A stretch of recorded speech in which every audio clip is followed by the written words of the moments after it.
ಗುರುದೇವ ನಮಃ. ಮಾನ್ಯ ಬಂಧುಗಳೇ ನಮಸ್ಕಾರ. ವಾಸ್ತು ಬೈ ಅಶೋಕ್ ರಾವ್, ವಾಸ್ತು ತಜ್ಞರು. ಇವತ್ತಿನ ಒಂದು ವಿಶೇಷ ಸಂಚಿಕೆ ಒಳಗಡೆ ನಿಮಗೆ ನಾನು ತಿಳಿಸ್ಲಿಕ್ಕೆ ಹೊರಟಿರುವಂತ ಒಂದು ಕಾರ್ಯಕ್ರಮವೇ ಮನೆಯನ್ನು ಕಟ್ಟುವಂತ ವಿಚಾರ, ಅಥವಾ ಕಟ್ಟಿದ ಮನೆಯನ್ನು ತೆಗೆದುಕೊಳ್ಳುವಂತ ವಿಚಾರ, ಅಥವಾ ನೀವೇ ನಿವೇಶನ ತೆಗೆದುಕೊಂಡು ಮನೆ ಕಟ್ಟಿ ಅದರಿಂದ ಅನುಭವಿಸುವಂತ ವಿಚಾರಗಳು. ಈ ಕೆಲವರಲ್ಲಿದೆ, ನಮಗೆ ಸಮಯ ಇಲ್ಲ, ಯಾವುದೋ ಒಂದು ಒಳ್ಳೆ ಮನೆ ಸಿಕ್ಕಿದ್ರೆ ಸಾಕು ತೆಗೆದುಕೊಳ್ಬೇಕು ಅನ್ನೋದು ಅವರ ಒಂದು ಮನಸ್ಥಿತಿ. ಕರೆಕ್ಟ್ ಇದೆ. ಎಲ್ಲರಿಗೂ ಸಮಯ ಇರ್ತದೆ. ಪ್ರತಿಯೊಬ್ಬ ಮನುಷ್ಯರು 24 ಗಂಟೆ ಸಮಯ. ಆ ಸಮಯವನ್ನು ನಾವು ಉಪಯೋಗಿಸ್ಕೊಂಡು ಸರಿಯಾದ ನಾವು ಜವಾಬ್ದಾರಿ ತೆಗೆದುಕೊಂಡ್ರೆ ಆ ಸಮಯ ನಮಗೆ ಪ್ಲಸ್ ಆಗಿ ಮತ್ತೆ ಬರುವಂತ ಸಾಧ್ಯತೆ ಜಾಸ್ತಿ ಇರ್ತದೆ ಅಲ್ವಾ. ಹಾಗೆ ಇವತ್ತಿನ ವಿಶೇಷ ಸಂಚಿಕೆಯಲ್ಲಿ ಕಟ್ಟಿರೋ ಮನೆಯನ್ನ ತೆಗೆದುಕೊಳ್ಬಹುದಾ, ಇದು ಕೆಲವರ ಪ್ರಶ್ನೆ. ಬಟ್ ನನ್ನದು ಒಂದು ಪ್ರಶ್ನೆ ಇದೆ, ತಗೊಳ್ಬಹುದು, ತೊಂದರೆ ಏನಿಲ್ಲ. ಆದ್ರೆ ಆ ಮನೆ ತೆಗೆದುಕೊಳ್ಳಿಕ್ಕಿಂತ ಮುಂಚೆ ಯಾವ ದಿಕ್ಕಿನ ನಿವೇಶನ, ಇದನ್ನ ಗಮನಿಸಬೇಕು. ಈ ಉದಾಹರಣೆಗೆ ನಾನು ಯಾವಾಗ್ಲೂ ಯಾಕೆ ನಾನು ಬೋರ್ಡ್ ಮೇಲೆ ಬರೆದು ತೋರಿಸ್ತೀನಿ ಅಂತಂದ್ರೆ, ಈ ಒಂದು ದಕ್ಷಿಣದ ನಿವೇಶನ ಇದೆ ಅಂತ ಇಟ್ಕೊಳ್ಳಿ. ದಕ್ಷಿಣದಲ್ಲಿ ರೋಡು, ದಕ್ಷಿಣದ ನಿವೇಶನ ನಿಮ್ಮ ಹೆಸರಿಗೆ ಆಗಿ ಬರ್ತದ? ಖಂಡಿತ ಆಗಿ ಬರ್ತದೆ, ಅದರಲ್ಲಿ ಎರಡು ಮಾತಿಲ್ಲ. ಆದ್ರೆ ಈ ಮನೆಯನ್ನ ನಿವೇಶನ ತೆಗೆದುಕೊಂಡು ಆ ಮನೆಯನ್ನ ಕಟ್ಟಿ ಸೇಲ್ ಮಾಡುವಂತ ಆ ವ್ಯಕ್ತಿ ಯಾವ್ಯಾವ ಕ್ರಮಗಳನ್ನು ತೆಗೆದುಕೊಂಡು ಮನೆಯನ್ನ ಕಟ್ಟಿದ್ದಾರೆ, ಇದು ತುಂಬಾ ಇಂಪಾರ್ಟೆಂಟ್. ಮನೆ ನೋಡ್ಲಿಕ್ಕೆ ದೊಡ್ಡದಾಗಿ ಕಟ್ಟಿದ್ದಾರೆ, 30-40 ಸೈಟ್ ಅಲ್ಲಿ ಸುಂದರವಾಗಿ ಕಟ್ಟಿದ್ದಾರೆ, ಒಳ್ಳೆ ಡಿಸೈನ್ ಮಾಡಿದ್ದಾರೆ, ಟೈಲ್ಸು ಅಥವಾ ಇಂಟೀರಿಯರ್ ವರ್ಕ್ ಎಲ್ಲ ಚೆನ್ನಾಗಿದೆ, ತೊಂದರೆ ಇಲ್ಲ, ಅದನ್ನ ಚೆನ್ನಾಗೇ ಮಾಡ್ತಾರೆ. ಆದ್ರೆ ಪ್ರಶ್ನೆ ಉಳಿದಿರೋದೇನಪ್ಪಾ ಅಂದ್ರೆ, ಉಚ್ಚ ಸ್ಥಾನದಲ್ಲಿ ಪ್ರವೇಶ ದ್ವಾರ ಅಥವಾ ಗೇಟು ಕೊಟ್ಟಿದ್ದಾರಾ ಮನೆಗೆ, ಈಶಾನ್ಯದಲ್ಲಿ ಸಂಪು ಕೊಟ್ಟಿದ್ದಾರಾ ಗಮನಿಸಬೇಕು. ಮತ್ತೆ ಮನೆ ಸುತ್ತ ಕಾಂಪೌಂಡ್ ಇದೆಯಾ, ಮನೆ ಸುತ್ತ ಕಾಂಪೌಂಡ್ ಇದೆಯಾ, ಇದು ಒಂದು. ಹಾಗೆ ಮನೆಯಲ್ಲಿ ಯಾವ್ಯಾವ ರೀತಿನಲ್ಲಿ ಯಾವ ಆಯ ನೋಡಿ, ಇಲ್ಲಿ ಬರೋದು ಪ್ರಶ್ನೆ. ಆಯ ಯಾವುದನ್ನ ಮಾಡಿದ್ದಾರೆ, 4 ಉತ್ತಮ ಆಯ, 4 ಮಧ್ಯಮ ಆಯ. ಈ ಯಾವ ಆಯದಲ್ಲಿ ಮನೆ ಕಟ್ಟಿದ್ದಾರೆ ಅದು ತಿಳ್ಕೊಳ್ಬೇಕು.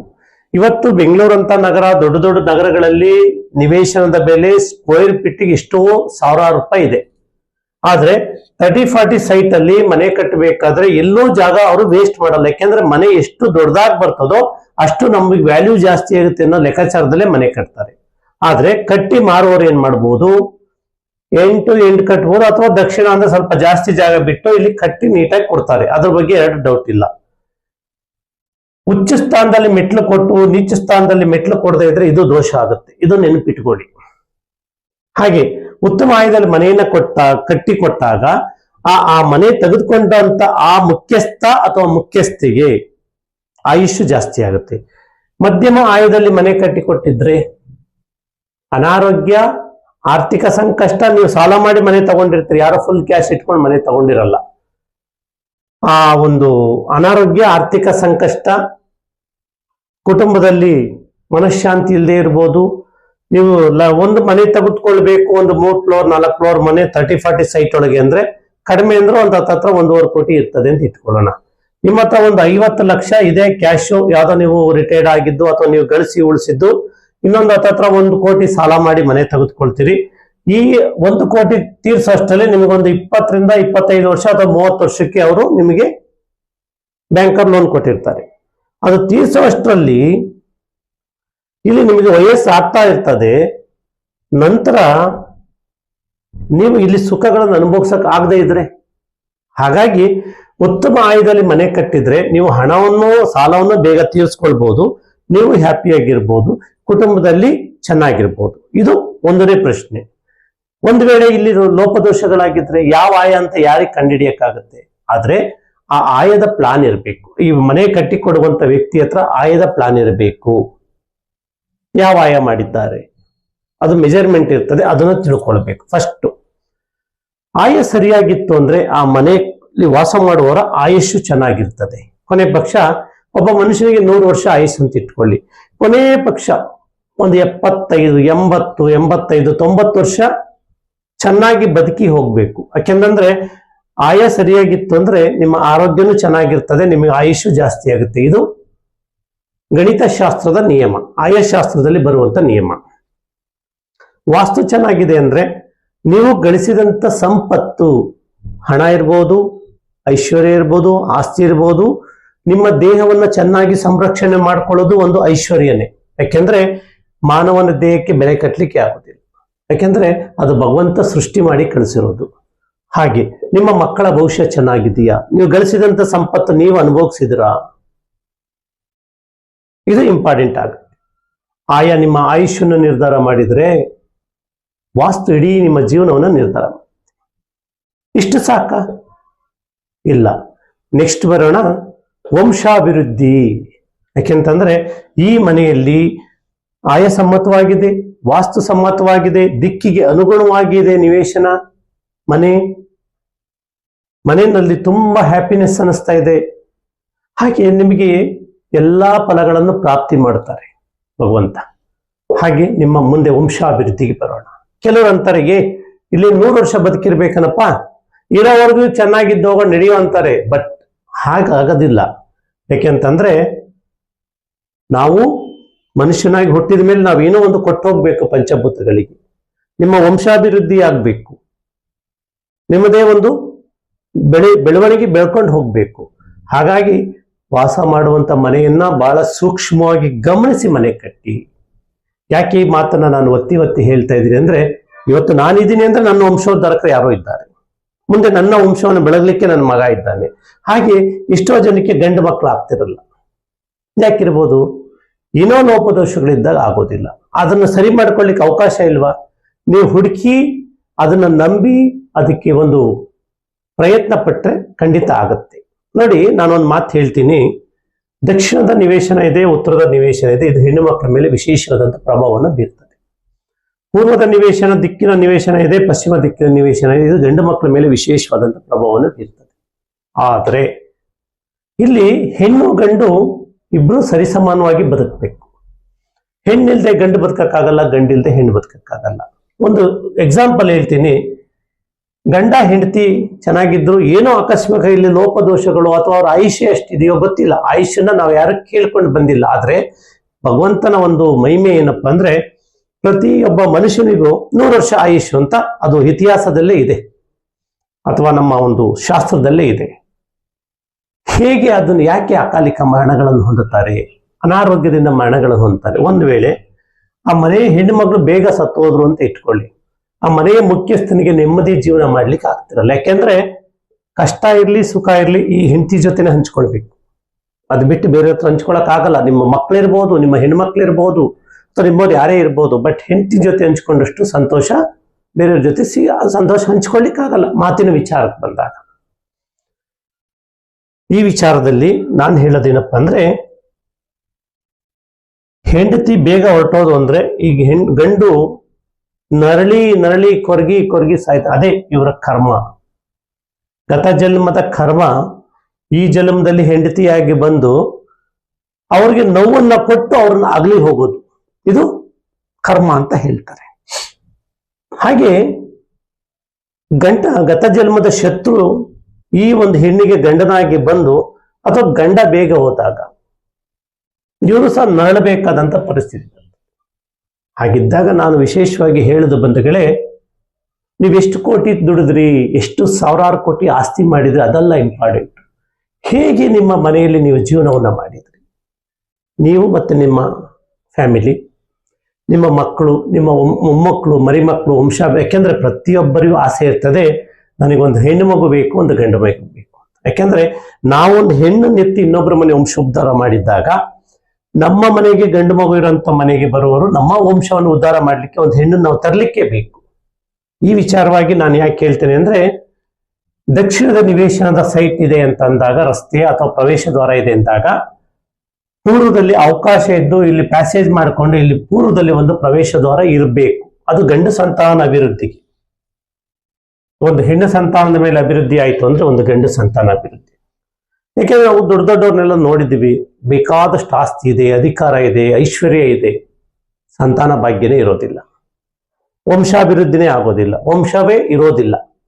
ಹಾಗಿದ್ದಾಗ ನಾವೇನ್ ಮಾಡ್ತೀವಿ, ಇವತ್ತು ನಾವು ಸಾಮಾನ್ಯ ಜನರು ತಗೊಳ್ಳೋಣ, ದೊಡ್ಡವ್ರು ಬೇಡ, ಅವ್ರ ಹಣ ಇದೆ, ಅಧಿಕಾರ ಇದೆ, ಏನ್ ಬೇಕಾದ್ರೂ ಮಾಡ್ಬೋದು, ಯಾರನ್ನೂ ದತ್ತು ತಗೊಂಡು ಸಾಕ್ಬೋದು. ಬಟ್ ನಾವು ಹಂಗ್ ಮಾಡ, ದತ್ತು ಬಂದಂತ ಮಗು, ನಾವು ದತ್ತು ಮಕ್ಕಳು ತೆಗೆದುಕೊಂಡು ಸಾಕ್ತಿವಿ ಅಂತ ನಾವು ಆಸೆ ಪಡ್ತೀವಿ.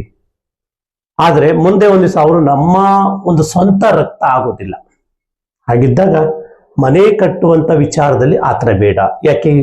ಯಾಕೆ ಇದನ್ನ ಇಷ್ಟು ಸ್ಟೋರಿ ಹೇಳಿದೆ ಅಂದ್ರೆ, ನೀವು ಮನೆ ಕಟ್ಟುವಾಗ ಬೇರೆ ಮನೆ ತೆಗೆದುಕೊಳ್ಬೇಕಾ, ಆಯಸಮ್ಮತವಾಗಿದೆ, ವಾಸ್ತುಸಮ್ಮತವಾಗಿದೆ, ದಿಕ್ಕಿಗೆ ಅನುಗುಣವಾಗಿದೆ, ಪಂಚಭೂತಗಳಿಗೆ ವಿರುದ್ಧವಾಗಿ ಅಲ್ಲದೆ ಅನುಗುಣವಾಗಿದೆ ಅಂದ್ರೆ ನೀವು ತಗೊಂಡು ಆ ಮನೆ ಮೇಲೆ ಇನ್ವೆಸ್ಟ್ಮೆಂಟ್ ಮಾಡೋದು ತಪ್ಪಿಲ್ಲ. ಆದ್ರೆ ಉತ್ತಮ ಆಯದಲ್ಲಿ ಇರಬೇಕು. ಅದು ಯಾವುದೇ ಆಯ, 4 ಉತ್ತಮ ಯಾವುದು? ಧ್ವಜಾಯ, ಸಿಂಹಾಯ, ಋಷಭಾಯ ಮತ್ತೆ ಗಜಾಯ. ಇವು 4 ಉತ್ತಮ ಆಯ. ಆರೋಗ್ಯ, ಆಯುಷು, ಐಶ್ವರ್ಯ, ಸಂತಾನಾಭಿವೃದ್ಧಿ, ಯಶಸ್ಸನ್ನು ಕೊಡುವಂತ ಆಯಗಳು. ಅದೇ ಮಧ್ಯಮ ಆಯ ಯಾವುದು? ಧೂಮ್ರಾಯ, ಶ್ವಾನಾಯ, ಖರಾಯ ಮತ್ತೆ ಕಾಕಾಯ. ಈ ಆಯಗಳೇನಂತೆ ಮಧ್ಯಮ ಫಲಗಳು. ಜೀವನ ಮಾಡಬಹುದು, ಜೀವನ ಶೈಲಿ ನಡೆಸ್ಲಿಕ್ಕಾಗಲ್ಲ. ಒಂದೊಂದು ಟೈಮಲ್ಲಿ ಅದು ಏನೇನಾಗುತ್ತೋ ಗೊತ್ತಾಗಲ್ಲ. ಯಾಕೆ ನಾನು ಈ ವಿಚಾರ ಹೇಳ್ತೀನಿ ಅಂದ್ರೆ, ನಾನು ಎಷ್ಟೋ ಕಡೆ ನೋಡಿದ್ದೀನಿ, ಎಷ್ಟೋ ಮನೆಗೆ ವಂಶಾಭಿವೃದ್ಧಿನೇ ಆಗಿರೋದಿಲ್ಲ, ಪಾಳು ಬಿದ್ದೋಗಿರ್ತದೆ ಮನೆ, ಆಸ್ತಿ ಬೇಕಾದಷ್ಟು ಇರ್ತದೆ, ಅನುಭವಿಸಿರಲಿಲ್ಲ, ಅಲ್ಲಿಗೆ ಮುಕ್ತಾಯ ಆಗೋಯ್ತು. ಹಾಗಿದ್ದಾಗ ಆ ಮುಂದೆ ಆಗುವಂಥದ್ದನ್ನ ಇವತ್ತೇ ನೀವು ಗಮನಿಸಿ ಕಟ್ಟಿರೋ ಮನೆ ತಗೊಳ್ಬೇಕೋ ಬೇಡ. ಇಲ್ಲ ಇನ್ನು ಬೆಸ್ಟ್ ಅಂದ್ರೆ ಏನು ಮಾಡ್ಬೋದು ಸರ್ ಅಂತ ನೀವು ಕೇಳಿದ್ರೆ, ನೀವೇ ಒಂದು ನಿವೇಶನ ತೆಗೆದುಕೊಂಡು ಮನೆ ಕಟ್ಟುವಾಗ ಏನು ಒಂದು ಅಮ್ಮಮ್ಮ ಅಂದ್ರೆ ಒಂದು 2 ವರ್ಷ ಕಷ್ಟಪಡ್ತೀರಿ ಮನೆ ಕಟ್ಟುವ ಜವಾಬ್ದಾರಿ ತೆಗೆದುಕೊಂಡು. ಕೆಲವ್ರಿಗೇನು, ನನ್ನ ಹತ್ರ ಟೈಮ್ ಇಲ್ಲ, ನಾನು ಬ್ಯುಸಿ ಇದ್ದೀನಿ, ಹಾಗಾಗಿ ನನ್ನ ಹತ್ರ ದುಡ್ಡಿದೆ, ನನಗೆ ನಿಂತು ಯಾರು ಕಟ್ಟಿಸ್ಕೊಳ್ಳೋರಿಲ್ಲ, ಅಥವಾ ನಮಗೆ ಜವಾಬ್ದಾರಿಯಿಂದ ನೋಡ್ಕೊಳಕ್ ಆಗಲ್ಲ ಅಂದಾಗ ನೀವು ಕಟ್ಟಿರೋ ಮನೆಗೆ ಹೋಗ್ತೀರಿ. ಕಟ್ಟಿರೋ ಮನೆಯವರು ಅವರು ವ್ಯಾಪಾರದ ಲಾಭಕ್ಕೋಸ್ಕರ ಕಟ್ತಾರೆ ವಿನಃ ನಿಮಗೆ ಚೆನ್ನಾಗಾಗ್ತೋ ಬಿಡುತ್ತೋ ಅದು ಅವ್ರಿಗೆ ಗೊತ್ತಿಲ್ಲ. ಯಾಕೆಂದ್ರೆ ನಾವೇ ಒಂದು ಲೇಔಟ್ ಅಲ್ಲಿ ನಿವೇಶನ ತೆಗೆದುಕೊಂಡಿದ್ದೀವಿ, ಇಲ್ಲಿ ನೀರಿನ ಸಮಸ್ಯೆ ಬಂತು, ನಾನೇ ಸುಮಾರು ಲಕ್ಷಾಂತರ ರೂಪಾಯಿ ಖರ್ಚು ಮಾಡಿದೆ. ಯಾಕೆ ನಾನು ವಾಸ್ತುತಜ್ಞನಾಗಿ ನಾನೇ ಎಷ್ಟೋ ಸಲ ಯಾಮಾರ್ತಾ ಇರ್ತೀನಿ. ಮತ್ತೆ ಇಲ್ಲಿ ಒಂದು ಸುತ್ತ ಸ್ವಲ್ಪ ಇದಿದೆ, ಗ್ಯಾರೇಜು, ಆ ತರ ಸೌಂಡ್ಗಳು ಜಾಸ್ತಿ. ಯಾಕೆ ತಗೊಳ್ಳೋ ನಮಗೆ ಗೊತ್ತಿಲ್ಲ, ತಗೊಂಡ್ಬಿಟ್ವಿ. ಈಗ ಅದು ಸ್ವಲ್ಪ ಕಿರಿಕಿರಿ ಅಡ್ಜಸ್ಟ್ ಮಾಡ್ಕೊಳ್ಬೇಕು. ಹಾಗಿದ್ದಾಗ ಮನೆಯನ್ನ ಪರಿಸರ ವಾಸ್ತು ಚೆನ್ನಾಗಿದೆಯಾ, ಪಂಚಭೂತಗಳಿಗೆ ಅನುಗುಣವಾಗಿದೆಯಾ, ಗಾಳಿ ಬೆಳಕು ಚೆನ್ನಾಗಿ ಬರ್ತಾ ಇದೆಯಾ, ಅಥವಾ ಆಯ ಚೆನ್ನಾಗಿದೆಯಾ, ವಾಸ್ತು ಚೆನ್ನಾಗಿದೆಯಾ ನೋಡಿ ತಗೊಳ್ಳಿ. ನೀವು ತೆಗೆದುಕೊಳ್ಬೇಕಾದ, ಕೆಲವರು ಏನ್ ಮಾಡ್ತಾರೆ, ಗತ ಜನ್ಮದ ಕೆಲವು ಕರ್ಮಗಳು ಈ ಜನ್ಮದಲ್ಲಿ ಇಂಥವಕ್ಕೆ ನಮ್ಮನ್ನು ಅಂಟಾಕ್ಬಿಡ್ತದೆ, ಇಲ್ಲಿ ನಾವು ಅನುಭವಿಸ್ಲಿಕ್ಕೆ ಹೋಗ್ಬೇಕು. ಆದ್ರೆ ಅಲ್ಲಿ ನೀವು ಜಾಗೃತರಾಗಬೇಕು. ಹಣ ನಿಮ್ಮದು, ಶ್ರಮ ನಿಮ್ದು, ಅಲ್ಲಿ ಸುಖವನ್ನು ಅನುಭವಿಸೋರು ನೀವೇ, ಕಷ್ಟ ಬಂದ್ರೆ ಅನುಭವಿಸೋರು ನೀವೇ. ಯಾಕೆಂದ್ರೆ ವಾಸ ಮಾಡುವಂತ ಮನೆಯಲ್ಲಿ ನಾವು ದಿನದ 24 ಗಂಟೆಯಲ್ಲಿ 14 ಗಂಟೆ ನಾವು ಈ ಮನೆಯಲ್ಲಿ ಇರ್ತೀವಿ. ಇನ್ನು 10 ಗಂಟೆ ನಾವು ಹೊರಗಡೆ ಸಂಪಾದನೆಗೆ ದುಡಿಲಿಕ್ಕೆ ಹೋದಾಗ, ಮನೆಗೆ ಬಂದಾಗ ಸಂತೋಷ ಆಗ್ಬೇಕು, ಮನೆಗೆ ಬಂದಾಗ ಕುಟುಂಬದಲ್ಲಿ ನೆಮ್ಮದಿ ಶಾಂತಿ ಸಿಗ್ಬೇಕು. ಆದ್ರೆ ನನ್ನ ಉದ್ದೇಶ ಕಟ್ಟಿರೋ ಮನೆ ತೆಗೆದುಕೊಳ್ಬಾರ್ದು ಅಂತಲ್ಲ. ಒಂದು ವೇಳೆ ಆತರ ನಿಮಗೆ ಸಮಯ ಇಲ್ಲ ಅಂದ್ರೆ ನೀವು ಕಟ್ಟುವಂತವ್ರಿಗೆ ಹೇಳಿ, ನಮ್ಗೆ ಈ ಆಯದಲ್ಲಿ ಮನೆಯನ್ನ ಕಟ್ಟಿಕೊಡಿ, ದಿಕ್ಕಿಗೆ ಅನುಗುಣವಾಗಿ ಮನೆಯನ್ನ ಕಟ್ಟಿಕೊಡಿ, ವಿಶೇಷವಾಗಿ ಗಾಳಿ ಬೆಳಕು ಬರೋ ರೀತಿ ಕಟ್ಟಿಕೊಡಿ ಅಂತ ಹೇಳಿ ಕಟ್ಟಿಸ್ಕೊಳ್ಳೋದು ತುಂಬಾ ಒಳ್ಳೆಯದು. ಅವರು ಕಟ್ಟಿ ಸೇಲ್ಗೆ ಇಟ್ಟಾಗ ನೀವು ಯಾರ್ದೋ ಬ್ರೋಕರ್ ಮುಖಾಂತರ ಹೋಗಿ ತೆಗೆದುಕೊಂಡ್ರಿ, ಅವ್ರ ಕೈ ಹಣ ಬಂದು ನಿಮ್ಮ ಹೆಸರಿಗೆ ಆಯ್ತು ಅಂದ್ಮೇಲೆ ಅದರದ್ದೆಲ್ಲಾ ಕಷ್ಟ ಸುಖಗಳು ನೀವು ಅನುಭವಿಸ್ಬೇಕು. ಮತ್ತೆ ಅವರು ನಿಮಗೆ ಹಣ ವಾಪಸ್ ಕೊಡಲ್ಲ. ಇಲ್ಲಿ ಏನೇ ಸುಖ ಇರಲಿ, ಸಂತೋಷ ಇರಲಿ, ದುಃಖ ಇರಲಿ, ನೋವು ಇರಲಿ, ಎಲ್ಲ ನೀವು ಅನುಭವಿಸ್ಬೇಕು. ಹಾಗಿದ್ದಾಗ ಇಂಥ ಮನೆಗಳಿಗೆ ಹೋಗ್ಬೇಕಾದ್ರೆ ಜಾಗ್ರತೆ ಮಾಡಿ. ಯಾಕೆಂತಂದ್ರೆ ಈ ಬ್ರಹ್ಮಾಂಡದಲ್ಲಿ, ಈ ಪಂಚಭೂತಗಳಲ್ಲಿ ಪ್ರತಿಯೊಂದು ಸುಖವನ್ನು ಅನುಭವಿಸ್ಲಿಕ್ಕೆ ಮನುಷ್ಯನಿಗೆ ಎಲ್ಲ ಅವಕಾಶಗಳು ಭಗವಂತ ಕರುಣಿಸುತ್ತಾರೆ. ಅದಕ್ಕೆ ಎಲ್ಲಾ ಜೀವರಾಶಿಗಳ ವಿಶೇಷವಾದಂಥ ಜೀವ ಪ್ರಾಣಿ ಯಾವುದಾದ್ರೂ ಇದೆ ಅಂದ್ರೆ ಮನುಷ್ಯ ಪ್ರಾಣಿ. ಎಲ್ಲ ಸುಖ, ಏನಾದ್ರೂ ಒಂದು ಕೊರತೆ ಆದ್ರೂ ಚಿಂತಾಕ್ರಾಂತನಾಗ್ತಾನೆ. ಆದ್ರೆ ಪಂಚಸುಖಗಳು ಅಂತ ಹೇಳ್ತೀವಿ, ಕೊನೆಯಲ್ಲಿ ಹೇಳ್ತಾ ಇದ್ದೀನಿ. ಪಂಚಸುಖಗಳು ಅಂದ್ರೆ ನೀವು ನಿಮ್ಮ ಪರಿವಾರದವರು ಆರೋಗ್ಯವಾಗಿರೋದು. ನೀವೆಲ್ಲ ಆರೋಗ್ಯವಾಗಿದ್ದೀರಿ ಅಂದ್ರೆ ನಿಮ್ಗೆ ಆಯುಷ್ಯ ಚೆನ್ನಾಗಿರ್ತದೆ, ಬುದ್ಧಿನೂ ನೆಟ್ಟಿಗಿರ್ತದೆ. ಹಾಗೆ ಐಶ್ವರ್ಯ ಏನು, ನೀವು ಗಳಿಸಿದಂತ ಸಂಪತ್ತು ಪರರ ಪಾಲಾಗದೆ ಅನಾವಶ್ಯಕ ಖರ್ಚು. ಯಾಕೆಂದ್ರೆ ನಾವು ಧನಸಂಖ್ಯೆ ಜಾಸ್ತಿ ಇರಬೇಕು, ಋಣ ಸಂಖ್ಯೆ ಕಡಿಮೆ ಇರಬೇಕು. ಅಂದ್ರೆ ನಾವು ಸಂಪಾದನೆ ಜಾಸ್ತಿ ಇದ್ದು ಖರ್ಚು ಕಡಿಮೆ ಇದ್ದಾಗ ಅದು ಸುಖವಾದ ಜೀವನ. ಇಲ್ಲಿ ಖರ್ಚು ಜಾಸ್ತಿ, ದುಡಿಯೋರೊಬ್ರು ತಿನ್ನೋರು 9 ಜನ ಆದ್ರೆ ಕಷ್ಟ ಆಗತ್ತೆ. ಆ ಸಮಸ್ಯೆ ಇರಬಾರ್ದು. ಯಾಕೆಂತಂದ್ರೆ ಇಲ್ಲಿ ಆಯದ ಲೋಪದೋಷಗಳು ಬಂದಾಗ ಆದಾಯ ಕಡಿಮೆ ಇರ್ತದೆ, ಖರ್ಚು ಜಾಸ್ತಿ ಇರ್ತದೆ. ಖರ್ಚು ಅಂದ್ರೆ ಏನು? ಯಾರನ್ನಾರು ನಂಬಿ ಚೀಟಿ ಹಾಕಿ ಕಳ್ಕೊಳ್ಳೋದು ಲಕ್ಷಾಂತರ ರೂಪಾಯಿ, ಎಲ್ಲೋ ಇನ್ವೆಸ್ಟ್ಮೆಂಟ್ ಮಾಡಿ ಮೋಸ ಹೋಗೋದು, ಅಥವಾ ಅನಾರೋಗ್ಯ, ವಾಸನೆ ಆಗದಿದ್ದಂಥ ಕಾಯಿಲೆಗಳು ಬಂದು ನರಳೋದು, ಇಂಥ ಸಮಸ್ಯೆಗಳು ಬರುತ್ತೆ. ದಯಮಾಡಿ ನೀವು ಕಟ್ಟಿದ ಮನೆ ತಗೊಳ್ಬೇಕಾ, ಖುದ್ದು ನಿಂತು ಇನ್ನೂ 1 ಲಕ್ಷ ಜಾಸ್ತಿ ಆಗಲಿ. ಯಾಕೆಂದ್ರೆ ಅನಾರೋಗ್ಯಕ್ಕೆ ನಷ್ಟ ಆಗೋದ್ರ ಬದಲಾಗಿ ನೀವೇ ಖುದ್ದಾಗಿ ಇದ್ದ ಆಯದಲ್ಲಿ ಕಟ್ಟಿ ಕೊಟ್ರೆ ನಾವು ತೆಗೆದುಕೊಳ್ತೀವಿ ಅಂತ ಒಂದು ಒಪ್ಪಂದ, ಕರಾರು ಒಪ್ಪಂದಗಳು ಮಾಡಿಕೊಂಡು ತೆಗೆದುಕೊಳ್ಳಿ. ಆಗ ನಿಮಗೆ ಒಳ್ಳೇದಾಗ್ತದೆ. ಹಾಗಂತ ಅವರು ಲಾಭ ಮಾಡ್ಬೇಕು. ಯಾಕೆಂದ್ರೆ ಅವರು ಶ್ರಮ ಹಾಕಿರ್ತಾರೆ. ನೀವು ಏನು ಶ್ರಮ ಇದೆ, ನೀವು ದುಡ್ಡು ಕೊಡಿ, ಅವ್ರಿಗೆ ಲಾಭ ಕೊಡ್ಲಿಕ್ಕೆ ಬೇಕು. ಇಲ್ವಾ ಸರಿಯಾದ ವಾಸ್ತು ತಜ್ಞನ ಸಲಹೆ ತೆಗೆದುಕೊಂಡು ಮನೆಯನ್ನ ಪ್ಲಾನ್ ಮಾಡಿ ಕಟ್ಟಿಸ್ಕೊಳ್ಳಿ. ಕೆಲವು ಟೈಮಲ್ಲಿ ಯಾಕೆ ಕೆಲವು ಮನೆಯಲ್ಲಿ ಸೂಸೈಡ್ ಮಾಡ್ಕೊಳ್ತಾರೆ, ಫ್ಯಾನಿಗೆ ಹಗ್ಗ ಹಾಕೊಳ್ಳೋದು, ಬೆಂಕಿ ಹೊಯ್ಕೊಳ್ಳೋದು, ಗ್ಯಾಸ್ ಬ್ಲಾಸ್ಟ್ ಆಗೋದು, ಯಾರೋ ಹತ್ಯೆ ಮಾಡೋದು, ಅಪಘಾತದಲ್ಲಿ ಹೊರಟೋಗೋದು, ನೀರಲ್ಲಿ ಮುಳುಗಿ ಸಾಯೋದು.